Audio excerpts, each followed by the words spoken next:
உலக chess champion பட்டம் வென்ற தமிழக வீரர் குகேஷுக்கு சென்னையில் பாராட்டு விழா நடக்கிறது. விழாவில் பங்கேற்க வருபவருக்கு வரவேற்பு அளிக்கப்படுகிறது.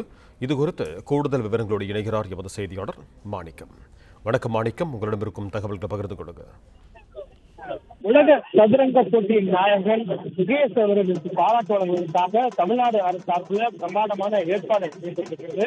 இன்றைய தினம் தலைவர்கள் முதலமைச்சர் தலைமையில் அவருக்கு பாராட்டு விழா நடைபெறக்கூடிய சூழல்ல குகேஷை வரும் வழியில திறந்த வழி வாகனத்துல உற்சாக வரவேற்பு கொடுத்து வரவேற்பதாக தமிழ்நாடு மாநிலத்தினுடைய விளையாட்டுத்துறை சார்பில் அந்த ஏற்பாடுகள் செய்யப்பட்டிருக்கின்றன. அவர் சென்னை அண்ணா சாலையிலிருந்து பாலாஜா சாலை வழியாக எஸ்டிஐடி குகேஷுக்கு சாலை தேசிய கொடியை கையில் ஏந்தியவாறு உற்சாக வரவேற்பு வழங்குவதற்காக மயிலாட்டம் ஒயிலாட்டம் விட தமிழக பாரம்பரிய பரிசாற்றுவதால்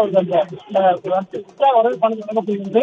இளம் வயதிலேயே உலகின் முதல் செஸ் சாம்பியன் பட்டம் வென்றிருக்கக்கூடிய குகேஷுக்கு இந்த பாராட்டு வழங்குவதற்காக தமிழ்நாடு அரசின் சார்பில் இந்த ஏற்பாடு செய்யப்பட்டிருக்கிறது. அதற்கான காட்சியை தான் நம்ம பார்த்து வருகிறோம்.